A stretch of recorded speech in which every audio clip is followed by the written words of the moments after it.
ఆమెది సహజ మరణం కాదు, ఆత్మహత్య అంతకన్నా కాదు. కూతురి భవిష్యత్తు కోసం ఆలోచించాల్సిన తల్లే ఆమె ప్రాణాలను బలికొంది. కుటుంబ పరువు కోసం చేసిన కుట్ర చివరకు పోలీసుల దర్యాప్తులో బయటపడింది. ప్రేమించిన వ్యక్తితో జీవితం గడపాలనుకున్న ఓ యువతి కలలను శాశ్వతంగా చెరిపేసిన ఈ దారుణ ఘటన శ్రీకాకుళం జిల్లాలో తీవ్ర సంచలనం సృష్టిస్తోంది. శ్రీకాకుళం జిల్లా టెక్కలి మండలం లింగాలవలస పంచాయతీ పరిధిలోని సోర్లిగాం గ్రామానికి చెందిన 24 ఏళ్ల దుంపల హరిణి మృతి కేసులో సంచలన విషయాలు వెలుగులోకి వచ్చాయి. హరిణికి 2020లో మేనమామ వరసైన దంతేశ్వరరావుతో వివాహం జరిగింది. వీరికి 4 ఏళ్ల కుమారుడు కూడా ఉన్నాడు. డిగ్రీ పూర్తి చేసిన హరిణి ఉద్యోగ శిక్షణ కోసం హైదరాబాద్కు వెళ్లిన సమయంలో సుధా నాగేంద్ర అనే వ్యక్తితో పరిచయం ఏర్పడింది. ఆ పరిచయం క్రమంగా సన్నిహిత సంబంధంగా మారినట్లు పోలీసులు తెలిపారు.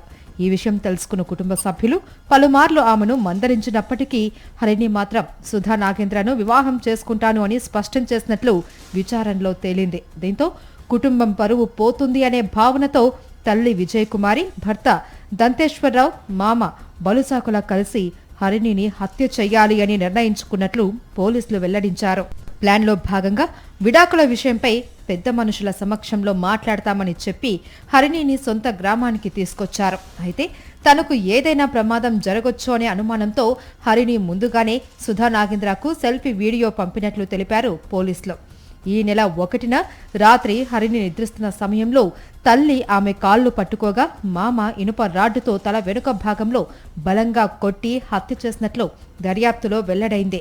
హరిణిని హత్య చేసిన ఆమె కుటుంబ సభ్యులు అనంతరం గుండెపోటుతో మరణించింది అని గ్రామస్తులను నమ్మించారు. మరుసటి రోజు తెల్లవారుజామున అంత్యక్రియలు నిర్వహించినట్లు పోలీసులు తెలిపారు.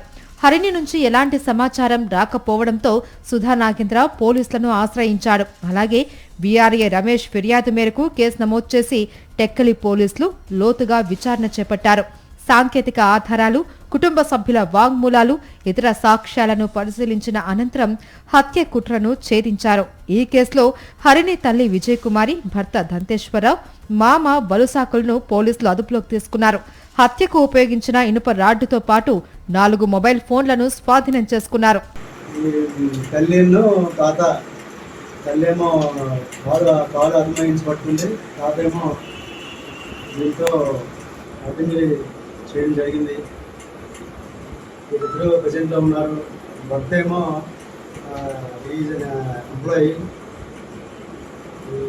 బిజినెస్లో లేకపోతే కేసు నాకు ఉంది కదా, వాళ్ళ పేరు మీద కేసు ఉంటుంది కదా అని చెప్పేసి ఆయన రాత్రి సినిమాకి వెళ్ళిపోవడం జరిగింది. కానీ ఆయన కాలేజ్ ఇన్వాల్వ్మెంట్ కూడా ఉంది.